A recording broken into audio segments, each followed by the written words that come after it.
দেখি উত্তরের জেলা পঞ্চগড়। পঞ্চগড়ে পদপ্রার্থী নিবে আপনার 31 জন নিবে। এর মধ্যে বেশ কয়েকটা পদ রয়েছে, যেমন প্রথম পদটা হচ্ছে আপনার অফিস সহকারী কাম কম্পিউটার মুদ্রাক্ষী। এখানে 8 জন নিবে। জাস্ট এসএসসি পাস করলে হবে এবং প্রতি মিনিটে আপনার বাংলা এবং ইংলিশে 20টা করে শব্দ টাইপিং করতে পারা লাগবে। এরপর 2 নম্বর যে পদটা আছে এই জায়গায় হচ্ছে নাজির কাম ক্যাশিয়ার। এটাতে 1 জন নিবে, এসএসসি পাস, একই মানে হচ্ছে আপনার যোগ্যতা একই। এরপর হচ্ছে মনিটেশন কাম সার্টিফিকেট সহকারী 2 জন নিবে পঞ্চগড়ে। এখানে হচ্ছে যে উচ্চ মাধ্যমিক পাস করলেই হয়ে যাবে, 20টা করে শব্দ প্রতি মিনিটে টাইপ করার দক্ষতা থাকতে হবে। সার্টিফিকেট সহকারী 1 জন নেবেন এবং অফিস সহায়ক 23 জন নিবে, কিন্তু অফিস সহায়ক নিবে 23 জন।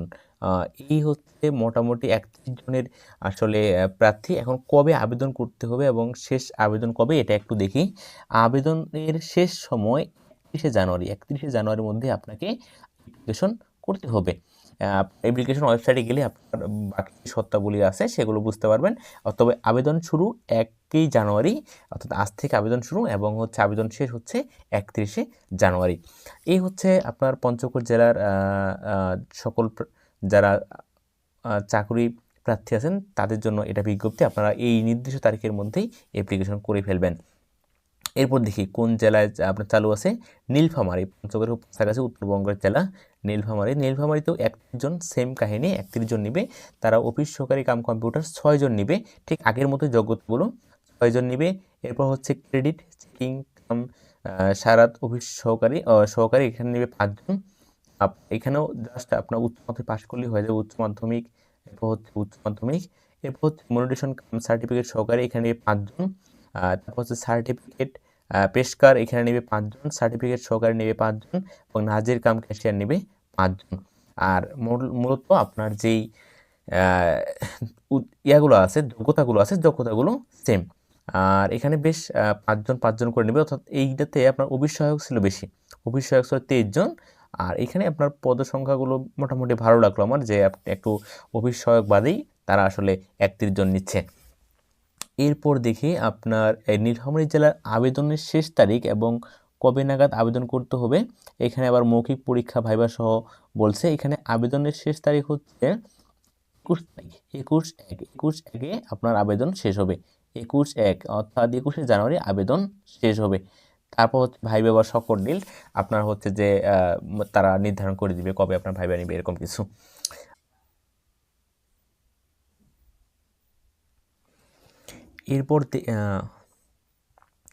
এরপর দেখি নাটোর জেলায় মাত্র 7 জন নেবে। তো এই জায়গায় 7 জনের মধ্যে হিসাবরক্ষক নেবে 1 জন। এখানে বিশ্ববিদ্যালয় থেকে অনার্স পাস হয়েছে, যে কোনো বিশ্ববিদ্যালয়, সেটা জাতীয় বিশ্ববিদ্যালয় হোক বা আপনার যে কোনো পাবলিক বিশ্ববিদ্যালয়, প্রাইভেট বিশ্ববিদ্যালয়, যেটাই হোক, সেখান থেকে আপনার বাণিজ্য বিভাগ হতে হবে। এরপর নিম্নমান সহকারী কম্পিউটার মুদ্রাক্ষী এখানে 1 জন নেবে, জাস্ট এসএসসি পাস করলে হয়ে যাবে। এখানে আপনার চাইছে যে প্রতি মিনিটে 40 অথবা 30টা করে আপনার হচ্ছে যে শব্দ টাইপ করার দক্ষতা থাকতে হবে। ডুপ্লিকেটিং মেশিন অপারেটর কাম দপ্তরে এই জায়গায় আপনার 1 জন নেবে, মাধ্যমিক জাস্ট এসএসসি পাস করলে এই জায়গায় কিন্তু হয়ে যাচ্ছে। অফিস সহায়ক এটাও এসএসসি পাস 3 জন নেবে, এবং হচ্ছে পরিচ্ছন্ন কর্মী 1 জন 8ম পাস হলেই চলবে। এটা ছিল আপনার নাটোর। এখন দেখি নাটোরের আছে আপনার শেষ ডেট কবে। নাটোরে শেষ ডেট হচ্ছে 12/1, অর্থাৎ জানুয়ারি মাসের 12 তারিখের মধ্যে আপনাকে অ্যাপ্লিকেশন করতে হবে। নাটোরে যারা আছেন প্রার্থী তারা 12 তারিখের মধ্যে অ্যাপ্লিকেশনটা করে ফেলবেন, মাত্র 11 দিন সময় আছে আজকে থেকে।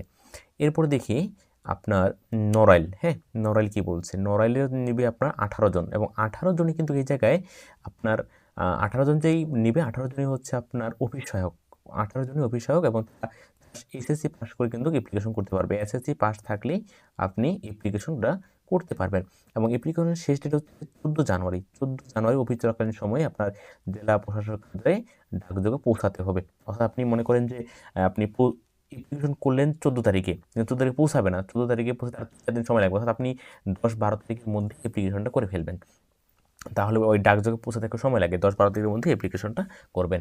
তো এই ছিল চলমান সময় আপনার বিভিন্ন জেলা শাখায়, আপনার জেলা প্রশাসক শাখায় যেই নিয়োগ বিজ্ঞপ্তি, এটা সম্পর্কে একটু দেখলাম।